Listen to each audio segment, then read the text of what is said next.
Next on Great Performances, Grammy Award-winning trumpeter Wynton Marsalis performs great jazz tunes, reveals some tricks of his trade, and shares some thoughtful moments in music. Well, what we're trying to do in the band is just pay as much homage as we can to the nobility of our tradition. Not discredit anybody else's if they have a tradition, but really focus in on ours and see that our tradition continues to be practiced and treated with the proper respect, with the respect that it deserves.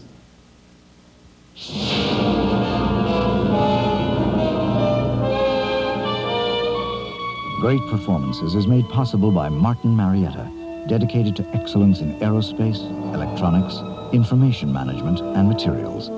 Martin Marietta, masterminding tomorrow's technologies. Great Performances is also made possible by the Corporation for Public Broadcasting, the National Endowment for the Arts, this and other public television stations.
What the rhythm section does is, if you look at the rhythm section like you look at a car, all right, the bass is the wheels, the drums is like the motor, and the piano is like the body. All right, so what we're going to do is we're just going to play C minor.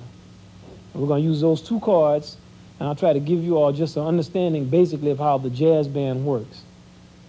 The bass does what's called walking. So the bass will now walk C minor, and you'll see that it's like somebody strolling. Go ahead and walk.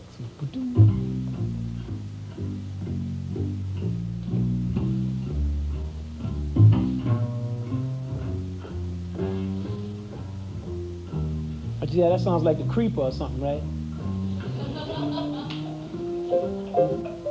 And everything sits on top of that.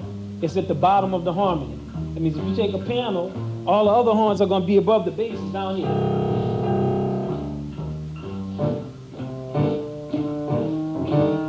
All right, now what he's playing is a swing groove, which means the accent is on 2 and 4.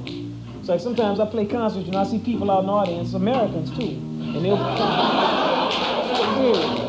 and I'll be playing and they'll be going. You know what I mean? Get real soft. Play soft. And I see this like if you have the car that's going like 10 miles an hour. It's like a real pretty car and you just profile it. You know, you're driving through the neighborhood, you're looking around, you're like, yes. Checking out what's happening. You just got you a brand new, nice automobile, it's clean, you got a bad suit on. You got your girlfriend with you, she's fine. Say yes. And you look at some of your friends, you say, what's happening? You're not going fast, you're going very slow, because you want everybody to check it out. And that's what a good groove is like. You just want to lay in it and just profile. You don't want it to be loud.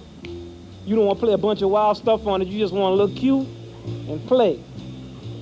Now what they can do, just the bass and the drums, this is the heart of the rhythm section. in any style of music. It could be pop music, funk, reggae, but now this is jazz music, so what they do is called swing. Now what they can do is they can alter rhythms that they play. They change the beat. Like, let me show you what I'm talking about. I want you to just play like pretty flowing chords, you know. Now this is one way she could play. We feel that it's our job to deal with our tradition and teach the younger musicians what it is they need to know. You know, we deal purely with the tradition and the legacy and the music, and that's our job. We study it and we know what it represents. Here's how the band is set up. The bass is in the middle, the piano is over here, and the drums over here. Now what happens rhythmically in the rhythm section is the piano has a dialogue with the drums. That type of dialogue can go on throughout an entire song, and the rhythms can change and vary and be done in inverses and done around, and it can be a dialogue with the sock cymbal in the piano or the bass drum. It's an infinite number of things that can be done creatively with the dialogue that goes on between the piano and the drums. And then when you throw the bass in there and the bass starts throwing some rhythms and some vamps up underneath there, you can get just a small idea of the amount of creativity and the many different creative things that can take place with the jazz rhythm section.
Now, there's two things y'all look for.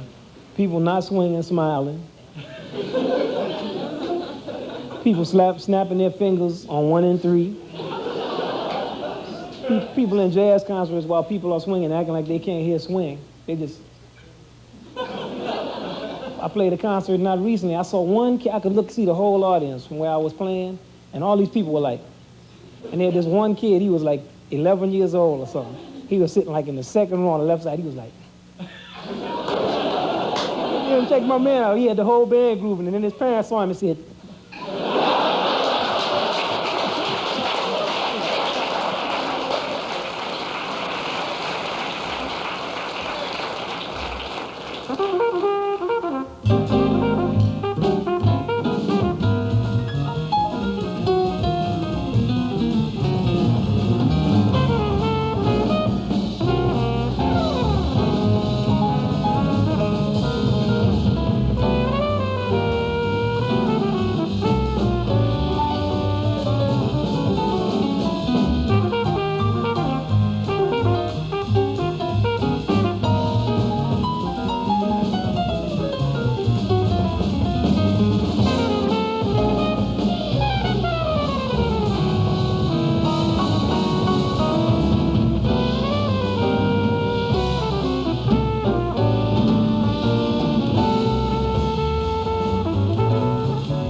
1,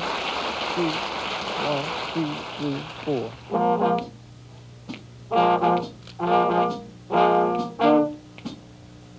Good functional harmony. Somebody got to play that F to the B flat though.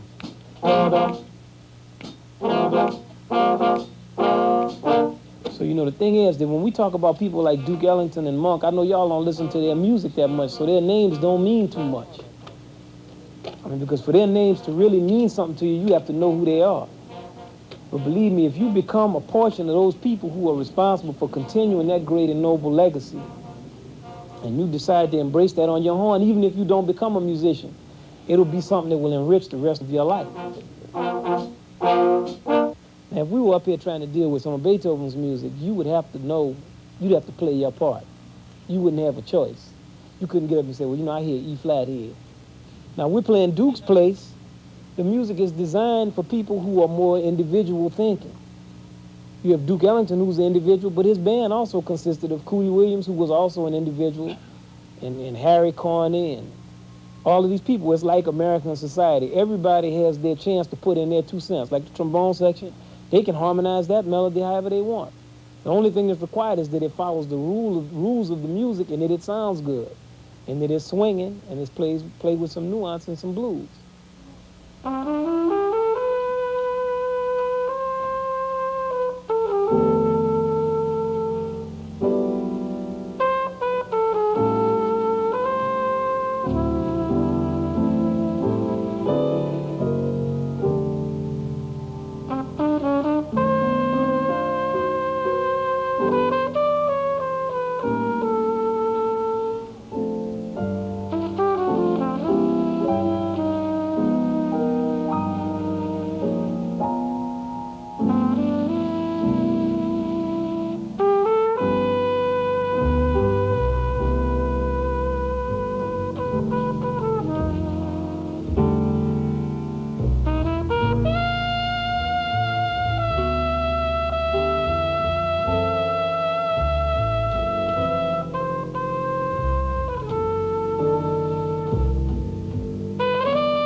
Thank you very, very much, ladies and gentlemen, and welcome to the Westwood Playhouse tonight.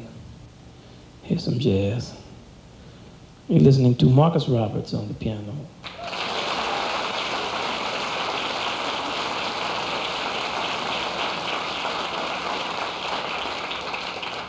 On the bass, Robert Leslie Hurst III.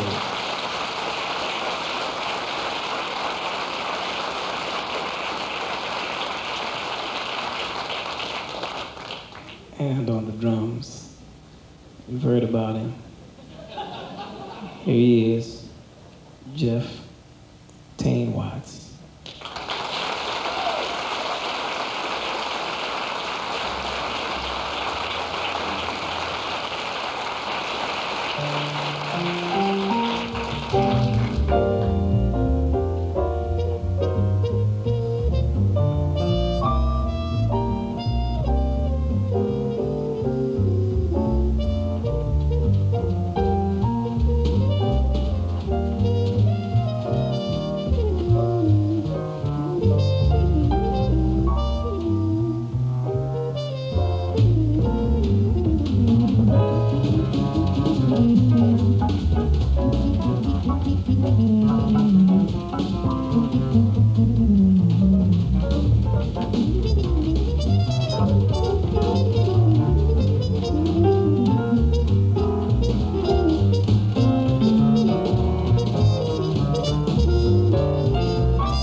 playing this, you don't go, you want to get a full sound.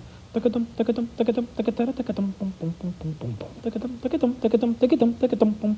some people riding horses or something. You know, you know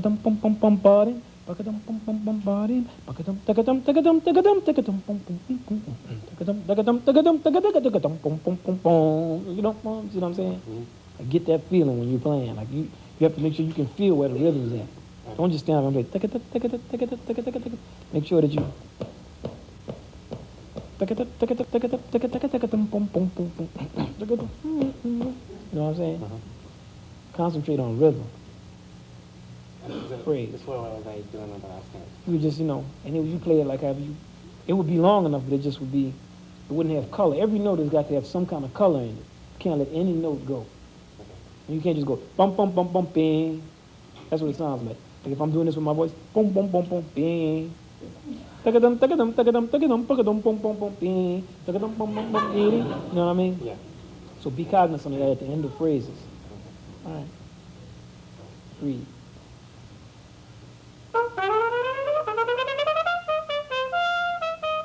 But you know, when you're playing a concerto with an orchestra and they're all playing their part, and you standing up, you trying to not mess up.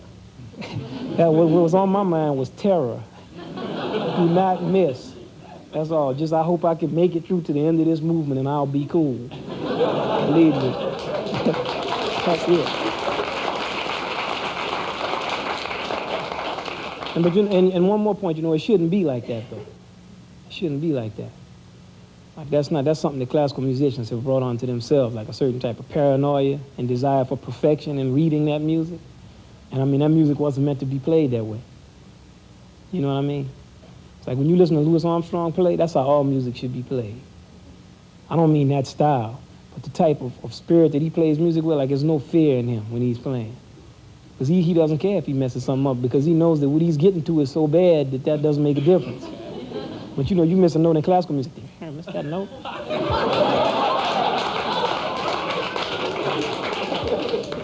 You know what I mean? I mean, I have like kids who play trumpet will come up to me after a gig. Heard you miss that E flat, Wynton. Yeah. You know, you heard it. I felt it. I know I missed it.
Now, the basis of jazz is blues and swing.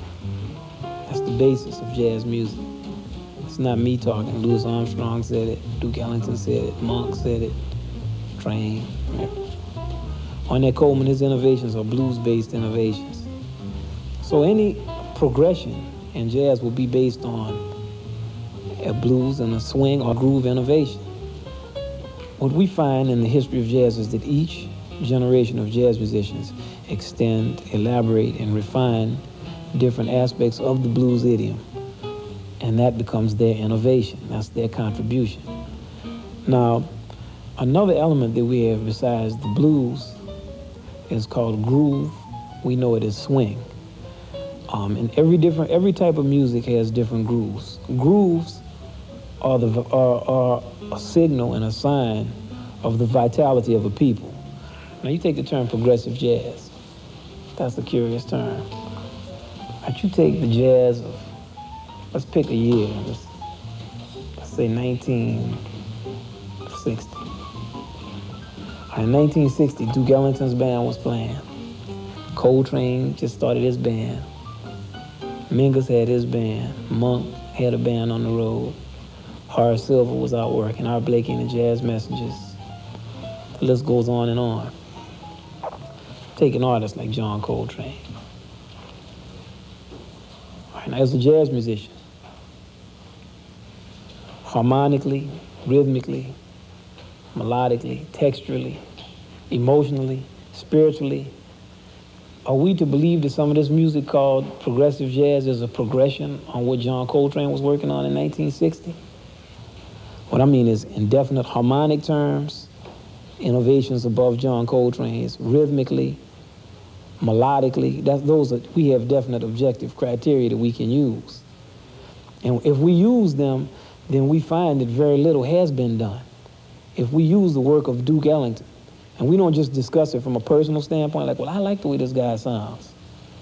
If we use objective criteria, it's very difficult for us to see where, except in the realm of texture, and that's because of the advent of synthesizers.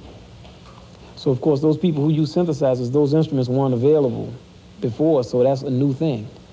But so far as the use of, harmonic use of, the use in the context of the blues, the use in the context of swing, very little has been developed because jazz musicians and people who listen to jazz don't believe in studying past generations. Let's say if you go to study composition at a conservatory or something, well, the first thing you're going to do is deal with 16th century vocal counterpoint. They're not going to give you a score of Bartok and say, here. Then you deal with Bach, then Haydn, then Mozart, then Beethoven, then Brahms, then Wagner, then Strauss, or so on and so on. Then Stravinsky, then Bartok, then Schoenberg, then Hindemith. Like, you go through the lineage of that music, and you are required to know something about it. You don't just say, oh, I'm Wynton Marsalis, I'm a composer of classical music. I write what I feel. But what has happened in jazz music is that there's been very little respect for information. So what ends up happening is that all a musician has to do is have a following, and he becomes innovative. Maybe he'll make some new sounds.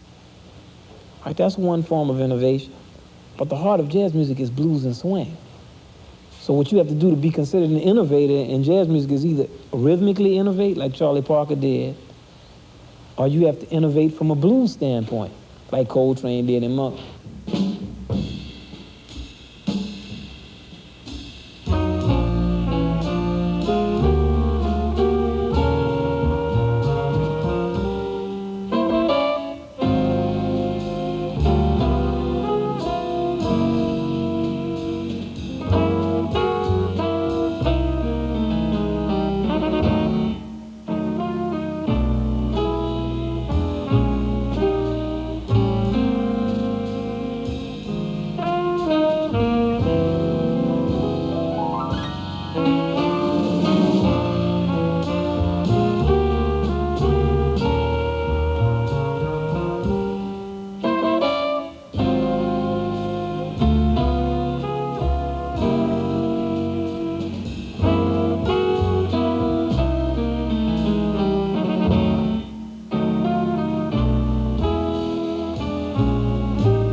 Because this is so much a me generation and me this and I want. The thing that we all have to understand is our time too will be past.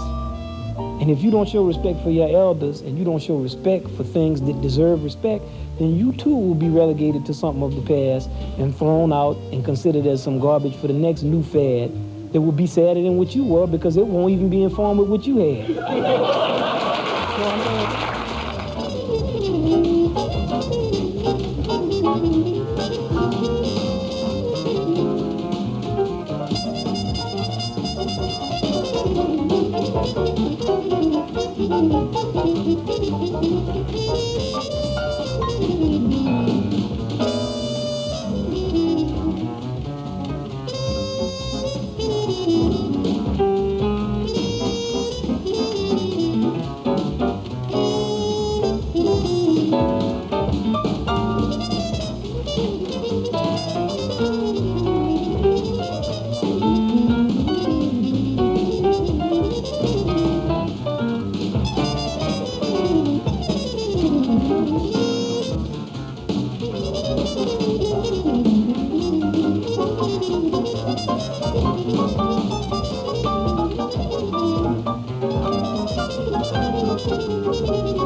Great Performances is made possible by Martin Marietta, dedicated to excellence in aerospace, electronics, information management, and materials.